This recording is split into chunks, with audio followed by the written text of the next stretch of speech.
సంక్రాంతి రోజున గుడికి వెళదామని బయలుదేరి కొండకంచి శ్రీ ఆదినారాయణ స్వామి గుడికెళ్ళాము. శ్రీ ఆదినారాయణ స్వామి గుడి ప్రసిద్ధ పుణ్యక్షేత్రం. కంచి వెళ్ళలేకపోయిన వాళ్ళు ఈ కొండకంచి వచ్చి శ్రీ ఆదినారాయణ స్వామిని దర్శించుకుంటే కంచి వెళ్ళినట్టేనని చెప్తారు. ఈ కొండకంచి సంగారెడ్డి జిల్లా జిన్నారం మండలంలో ఉంది. కొండకంచి హైదరాబాద్ కిష్టారెడ్డిపేట నుంచి సుమారు 10 కిలోమీటర్ల దూరంలో ఉంది. ఆ ఊరిలోనే శ్రీ ఆదినారాయణ స్వామి గుడి ఉంది. ఈ క్షేత్రానికో స్థల పురాణం ఉందట. దాన్ని బట్టి 1000 ఏళ్ల క్రితం అల్లాని వంశస్థులైన అల్లాని రామాజీరావు గారికి స్వామి కలలో కనిపించి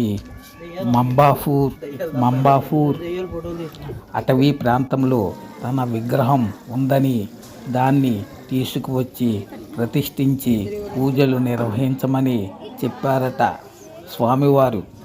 స్వామివారు చెప్పినట్టుగా అల్లాని వంశస్థులు అందరూ కలిసి ఆ అటవీ ప్రాంతంలో స్వామివారి విగ్రహం కోసం వెతికారు.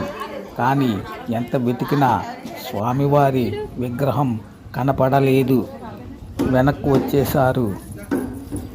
స్వామి విగ్రహం కనిపించలేదని స్వామివారిని తలుసుకుని నిద్రపోయారు. అల్లాని రామాజీరావు గారు మళ్ళీ కలలో కనిపించి, తెల్లవారే లోపు మీ ఇంటి ముందు గరుడ పక్షి ఉంటుంది. ఆ గరుడ పక్షి నేనున్న చోటుకు తీసుకెళుతుంది. వెళ్ళి రండి అని స్వామివారు చెప్పారు.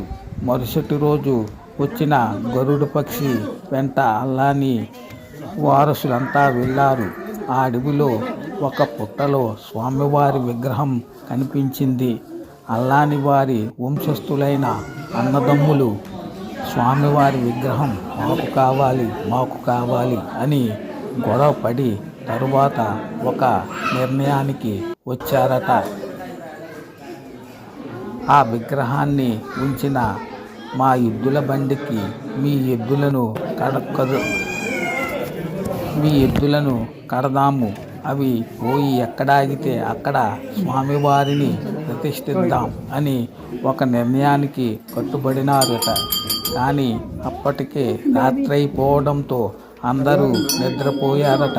మరుసటి రోజు ఉదయమే లేచి చూడగా కొండకంచి గ్రామ శివారులో అడవిలో ఉన్న ఒక పెద్ద కొండపై స్వామివారు స్వయంగా వెలిశారట. ఆయనే శ్రీ ఆదినారాయణ స్వామి. అప్పుడు అల్లాని రామాజీరావు గారు ఆ గుట్టపైనే గుడిని నిర్మించారు.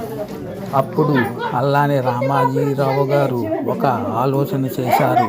స్వామివారిని ఏ విధంగా పూజలు చేయాలి, అప్పుడు కంచిలో ఏ విధంగా పూజలు నిర్వహిస్తున్నారో అదే మాదిరిగా కొండకంచిలో కూడా పూజలు నిర్వహించాలని నిర్ణయం చేశారు.